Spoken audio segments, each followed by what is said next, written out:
He grew up in a part of town so tough that if you asked a cop for directions, he'd answer by saying, "Just keep driving until you get the hell out of here." Considering himself the toughest guy from the toughest ghetto, Eddie Gregory was a cool cat in the ring. He wasn't a flashy stick-and-mover or a face-first brawler. Instead, he was that rare fighter that could box on a dime, staying in one spot, deflecting enemy fire before punishing his foes with a signature punch he called.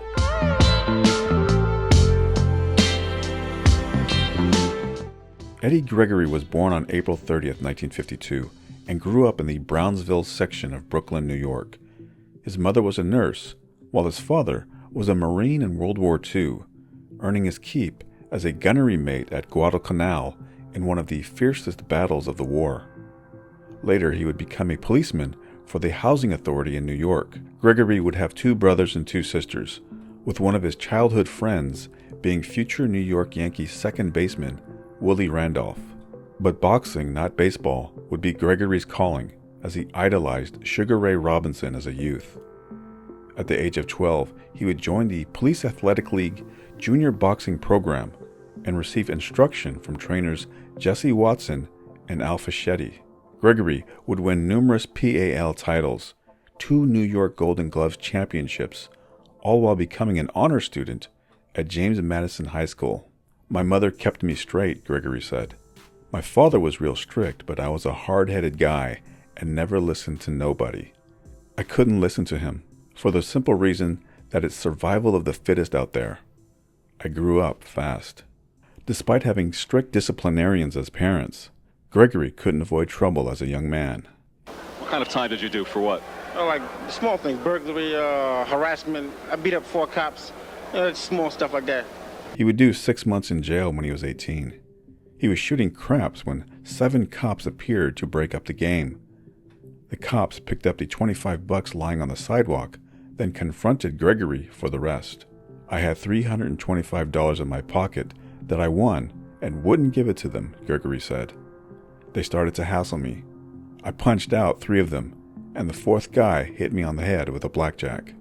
"That's my son," Gregory's mother screamed when she saw police dragging him away. "He's not a criminal." "He is now," the cop said. Gregory looked up to the street hustlers of Brownsville and became one himself by the age of 16. He became a master dice, card, and pool player, his abilities allowing him to live in an expensive apartment and owning 3 cars, including a marked Continental. But boxing remained his calling. "There was this guy known as Farmer, a real mean dude," Gregory said. "He was the head of the Outlaws, and he was looking for me. I was walking with my mother down the street when he came up. I told my mother, 'Stand over there,' and just made a mess of him. There was maybe 1,000 people watching us, and he got up and told me, 'You're good.'" The street gang leader's assessment would be correct. In 1972, Gregory would reach the finals of the Olympic trials and lose a disputed decision to Jesse Valdez. Now unsure of his future, he would work at May's department store and enroll at Brooklyn College. But college life wasn't for him. "I walked out after 2 days," Gregory said. "All those monkeys did was smoke reefers and drink wine. I figured there was no degree for me in that, so I left." Gregory then considered going into police work like his father, but nothing excited him like boxing. Veteran trainers like Gil Clancy, Freddie Brown, and Ray Arcel all said he had the tools to become a champion, and Gregory took them at their word, turning pro on September 16, 1972. He was nicknamed the Flame because his manager owned a steakhouse in New York called the Flame Steak. Gregory would win his first 7 fights before being dropped and losing a decision to Radames Cabrera. He would then step in as a last-minute substitute against Max Cohen and would get a draw in Cohen's native France. Opinions of his ability were mixed. He was criticized for being too cautious and for not punching enough. A reporter stated that he put the crowd to sleep in the early rounds. "Whoever says that," Gregory said, "tell them to get into the ring with me, and I'll put them to sleep." Gregory would then silence his critics in 2 bouts at the Felt Forum in New York. He would knock out the popular Philadelphia contender Cyclone Hart at the end of the first round, but the punch came after the bell. After a 3-minute wait for Hart to recover, the bout was resumed, and Gregory would knock out Hart in the 4th round. 3 months later, he would take on the hard-hitting and highly touted Mario Rosa.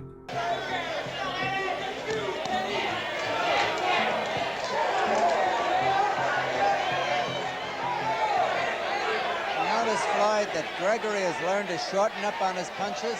Oh, yes, Don, he has. And he bobs and weaves very, very well. He's got Rosa in trouble on the ropes.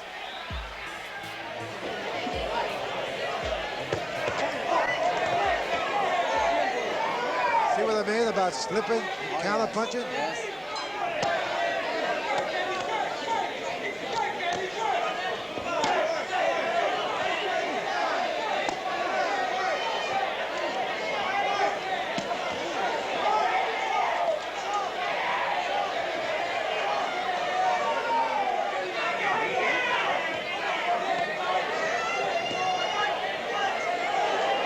Rosa is now scoring with short, jolting punches. And you know why, Don? Right. Why? Well, I would say because Gregory has no respect for his punching ability. Gregory is opening himself up just thinking in terms of offense, landing his own punches. Oh, you can't do that, And can he's you? getting hit with a lot of blows. Right. So he could lose this on points. He certainly could.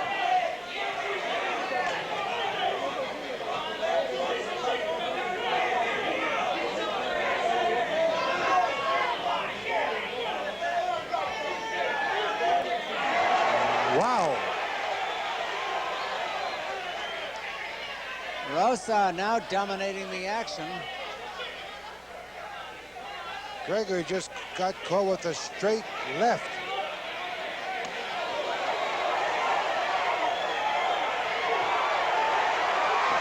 Gregory is down. A left hook was the one that put him down. 7, 8, 9. Oh, he just beat the count. That's about a minute. to go. A minute to go in the round. Eddie Gregory in trouble. By Mario Rosa. Now Gregory's fighting back.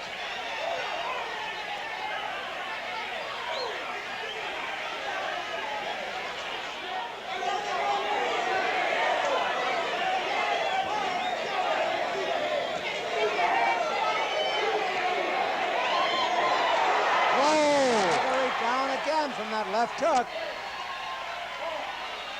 5, 6, 7, 8, 9. He just beat the count again. 40 seconds to go in the round. If he's down again, he's in real trouble.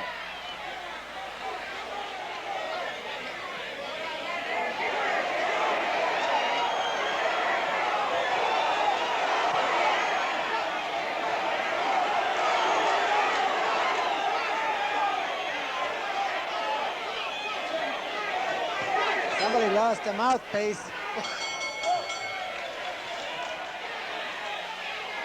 This has turned out to be some fight. Oh, Gregory hurt again.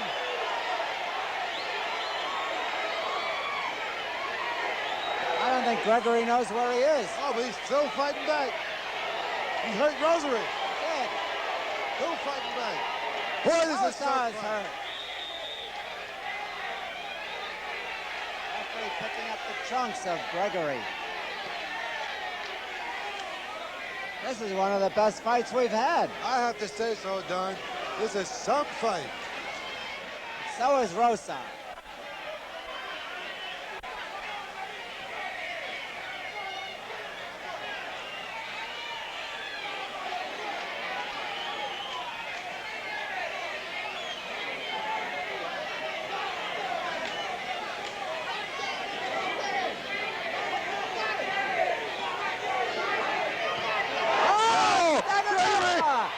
Staggered him in his corner.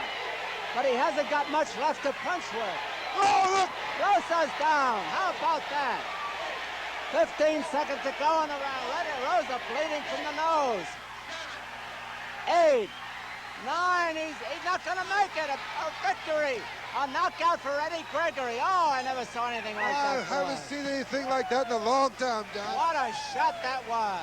Could have went either way. Campaigning in the middleweight division, Gregory would begin experiencing trouble making the 160-pound weight limit. He would take on another Philly legend in Benny Briscoe, but again, his low punch volume would hurt him. He would suffer a broken right knuckle in the losing effort. 7 months later, Gregory would jump up to the light heavyweight division. He would switch managers and take on the tough Matthew Franklin in March of 1977. The two future light heavyweight champions would duel for 10 close rounds. Gregory would be floored early, but close the gap in the late rounds, scoring a decision win. The victory would earn him a title shot against Victor Galindez for the WBA light heavyweight crown. You gotta let some gloves go because Galindez is so slick and so smart. Oh, he hit him low. I think that's the second low blow. Gregory expected this. He remarked on it before the fight. He said, I hope they watch for Galindez's dirty tactics. But it seems to me often with Galindez, he starts his punches so low and he's so short, he's going to hit you low and behind the back of the neck. Is that All you gotta do is knockdown, right hand count.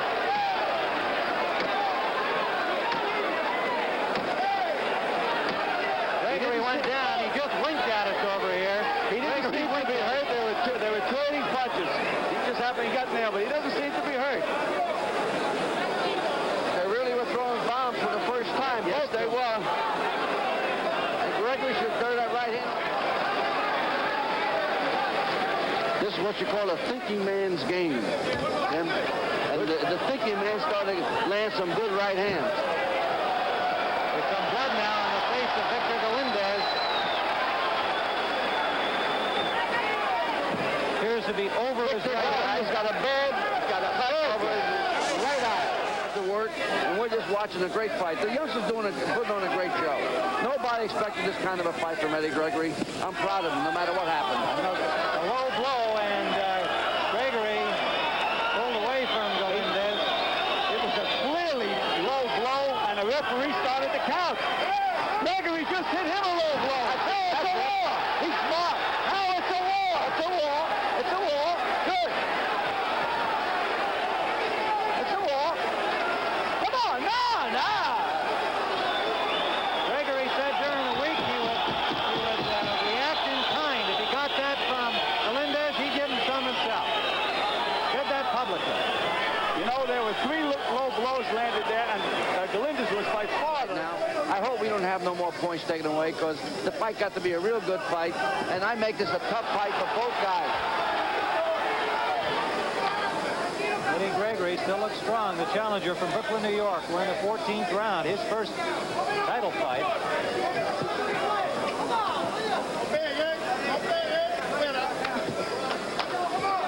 Well, I think it was very interesting. Galindez was talking to Gregory, and he don't understand English, so he speaks Spanish. Great right hand. Galindez was wobbled with that punch, Angelo. Yes, he was. He was wobbled.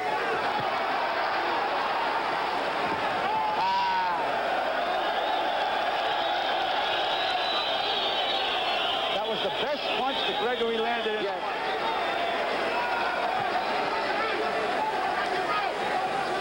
Under 30 seconds in round 14. Well, you can hear what the Crowd people with think a of chant winning. of Eddie. You can hear what the people think of winning. Gregory got nailed a couple of real good punches in this side. The crowd has backed Eddie Gregory with a chant of Eddie, Eddie, Eddie. He held up a portion of the Italian flag during the national anthems prior to the fight. We're in the closing seconds of round number 14. If you got to go out and get it, this is the time to get it. Sure, you can beat the champion. Champs are made to win and lose. But it's a very tough way to lick or die if you don't take it all away.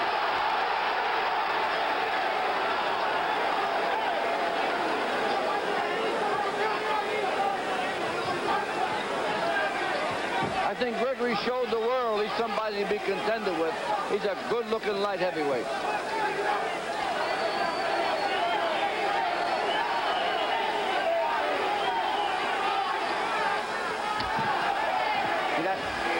punching with that right hand to the head, Angelo. He should drop the right hand to the body and hook behind it. Well, you know, it's easier. Gregory again.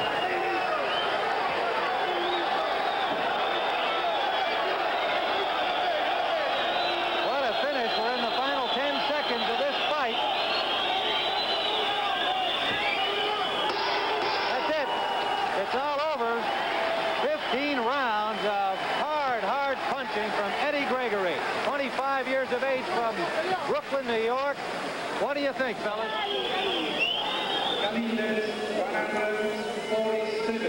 147.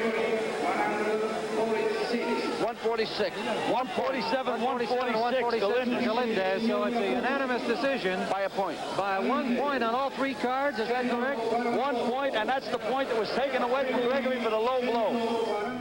Many viewers believed that Gregory deserved the decision. The referee took 2 points away from me for fouling, Gregory said, after Galindez fouled me 9 times. The loss soured Gregory on the sport. He contemplated quitting, but he would return 3 months later to defeat the crafty Jesse Burnett. The win solidified him as the #1 contender, and he called for a rematch with Galindez or a match with the WBC champion, Mate Parloff. But instead of a title shot, he would risk his ranking against the undefeated James Scott.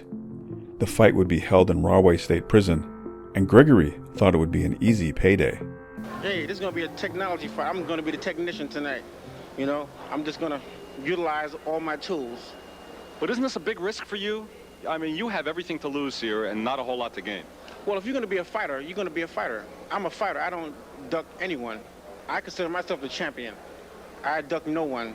If it means I have to come to prison and to knock guys out, I'll be here. Gregory is boxing beautifully at the moment. Scott hasn't got his timing yet. Point system if the rounds come out even on a card. There is a mandatory 8 count. However, there is no 3-9. Uppercut. Uppercut. Good punches by Scott. Scott pressing the attack again, but he's a little bit wild. Gregory is actually a knockout puncher. He scored 21 of his 30 fights have ended in knockouts. He hasn't shown any. Scott is putting on a fine performance.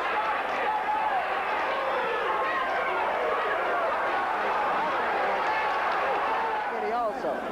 Sounds like he surprised you a little as well. Oh yes, my eyes are wide. There's a picture of that left eye of Eddie Gregory. It does not look good. Earlier, he's had 23 KOs in his 32 fights, so he can't punch Gregory. The referee is Tony Perez. They'll all vote. They're really going in it now. Scott continues right to the end. There's the final bell. The winner by unanimous decision, James Scott.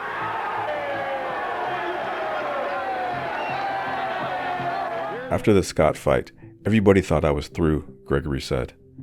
That another ghetto fighter bit the dust. I looked around at the people in my dressing room and said, this ain't no funeral. This is the beginning because the making of a champion is coming back after defeat.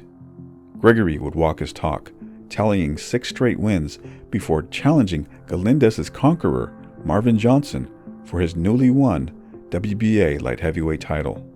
Gregory was now managing himself, giving Joe Scorsia the boot as he negotiated a deal where Gregory would have to obligate himself to 3 title defenses for promoter Bob Arum if he won.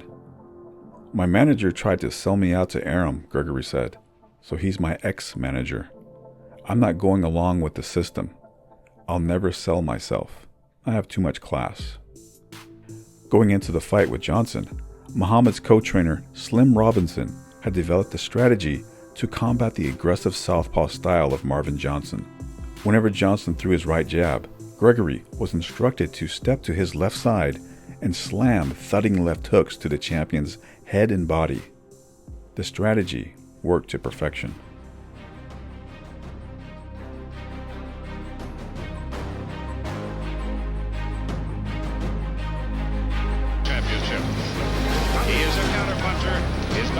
is the right hand. Marvin Johnson can put you down with either. Hard right hand to the side of the head by Johnson, and he crossed it with the left.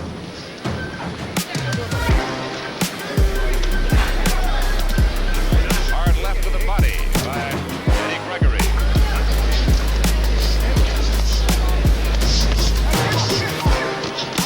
Gregory in the corner.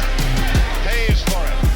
Johnson takes it twice to the head and twice to the body into one. You didn't have to go with a tough guy like Matthew Muhammad. Johnson in trouble! A right to the head, a left to the body, and a right to the head. And Marvin Johnson is in bad trouble.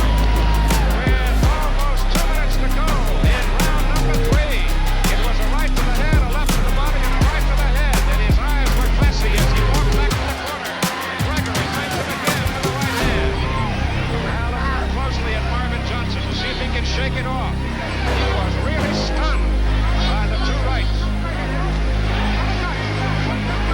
Here's where Eddie Gregory now should become the aggressor, but that is not really his basic mechanics in boxing. Johnson is still in trouble. Gregory trying to land the big right hand and take him out. He goes to the body, the right hand, uppercut, caught him. Right over the head by Gregory. Marvin Johnson trying to hang on. Another right hand to the head. Johnson trying to clear his faculty. Trying to get his senses back. Another right hand by Gregory.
Right hand to the jaw by Gregory.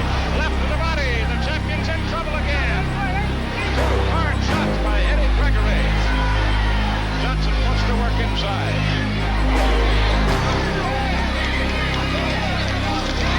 Left, right, Johnson in trouble. He's going to go down. We're winding to the close of the round. We'll get a count. The fight is over. Eddie Gregory has won it. The referee stops the fight. Now a champion, Gregory would make his conversion to the religion of Islam public and change his name to Eddie Mustafa Muhammad. Eddie Gregory was a street fighter, Muhammad said. Everything I was doing before was wrong, but now I'm living good, living right. Almighty Allah is with me. Muhammad would successfully defend his title 2 times, knocking out Jerry Martin and then Rudy Koopmans 4 months later. Gil? Eddie, I feel that you have just about as much talent as any fighter in the ring today. And you give me the impression that you can get these guys out of there almost anytime you want. Anytime you want to turn the switch on and start doing your feinting and hooking off your jab and things like that, you can do the job. Yes, Gil. Well, see, sometimes, the fight, it'd be so easy that I get bored. I hate to say that, but I get bored. But, that's a tribute to my skills. You see, I'm hitting these guys with such ease that I'm bored. You see? I'm bored. This is in the 4th round, Eddie. You didn't look bored here. This is the first time you sent him down another big right hand. Yeah, I'm just setting everything up. After the 2 title defenses, Muhammad would set his sights higher, to the heavyweight division. He would take on contender Ronaldo Snipes in the hopes of drawing heavyweight champions Mike Weaver or Larry Holmes into a title fight. But Snipes would prove to be too tall of a task for Muhammad. You can forget the fight against Snipes, Muhammad said. I was in the hospital for 10 days while training at the Concord Hotel. I threw my back out. Once I was in the hospital, that ended my training. No running, no boxing, just eating. I blimped out to 205 pounds while resting my back. I felt okay against Snipes, but in the second round, my back went out again, and I just couldn't perform. The weight gain would prove to be a major detriment, as Muhammad would defend his light heavyweight title against the undefeated Michael Spinks only 2 months later, and would have to try to lose 30 pounds in only 6 weeks. Hard to tell if Mustafa Muhammad is beginning to weaken. This is a man who's lost 26 3/4 pounds in the last 5 weeks. He had fought as a heavyweight. He just got in a good jab, doubled with a jab to the belly, and there a good right against Michael. So he's not looking tired now. This is a good sally by Eddie Mustafa Muhammad.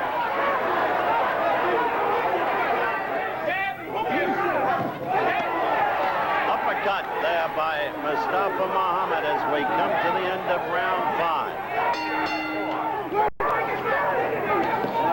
Oh, he got in a good rocking left that hurt Eddie Mustafa Muhammad there. A rocking left, and wild with a left and wild with a right. Not disciplining his blows, trying to come with the uppercut now. First the left and then the right. But for the first time in this fight, Eddie Mustafa Muhammad was hurt. A good right by Spinks, and then a left, and then a right. And Mustafa Muhammad looking over to Matthew Saad Muhammad, who is standing in the corner and exhorting him. But Eddie Mustafa Muhammad is in deep trouble. The head jolted back by one left, and then a score with another, and another, and another. And now Spinks is a totally confident fighter. Knows he's in control, and he's looking to set the champion up for the kill. A good right suddenly by Mustafa Muhammad, and another right for Spinks, who had been the total aggressor to cover up. The right eye virtually useless. His right, good left there by Eddie Mustafa Muhammad. This guy's got courage. A closer fight. How close remains to be seen. All scoring, of course. Scoring in boxing, the most subjective exercise in American sport, or international sport. Spinks, that's it. The right. He did not see that right. That's the disguised right. I don't know if Mustafa Muhammad can get up. What a right. Oh, he is really ready to savage Eddie Mustafa Muhammad now. Look at him go. And Mustafa Muhammad has nothing left. Saad Muhammad next to me is on his feet, imploring Mustafa Muhammad to survive. It was the first knockdown of the fight. Richard Green must watch closely. We've had enough damage done in the boxing rings of this country, and all over the world for that matter. You don't want a fighter savaged needlessly. Eddie trying to fight back. Saad in his corner imploring him to. But Michael Spinks is now raking him with blow after blow. It is a brutal thing to see. And Michael Spinks is a devastating puncher. That right that caught Eddie so solidly came from nowhere. And I said I had suspected that somewhere along the way this could happen. Sheer fatigue besetting Eddie Mustafa Muhammad. Now Spinks has all but punched himself out, and the courage, the gameness of Eddie Mustafa Muhammad enables him somehow to keep standing. And he lands a good right. Where he gets the inner resources from, I don't know. This crowd is on its feet. Eddie will survive round 12. Incredibly. Spinks came back with 2 punishing lefts. And now look at him, raking the opponent. Eddie trying to fight back. You couldn't ask for a greater display of bravery than Eddie Mustafa Muhammad has put on today. We have had one knockdown that occurred in the 12th round. A devastating right by Michael Spinks sent Eddie Mustafa Muhammad to the canvas. Left in the bout. And Mustafa Muhammad fights on. The right eye, a bloody, bulky mess. The face swollen. Spinks trying to go to the body, desperately trying to set up Mustafa Muhammad for a last-second knockout, but unable to do it. Mustafa Muhammad is going to survive this fight. And so, Michael Spinks. Judge Lou Tabbitt scores 144, 140. Michael Spinks. Judge Chuck Meeker scores 145, 139. Michael Spinks, the winner, and new WBA light heavyweight champion, Michael Spinks. I lost my title in the steam room, Muhammad said after the loss. I threw my back out in the Snipes fight and was still messed up when I fought Spinks. Muhammad would lobby for a rematch with Spinks, scoring an impressive knockout over longtime contender Lottie Muali before decisioning veteran Jerry Celestine. 2 years would go by, and Muhammad would finally land a rematch with Spinks in July of 1983.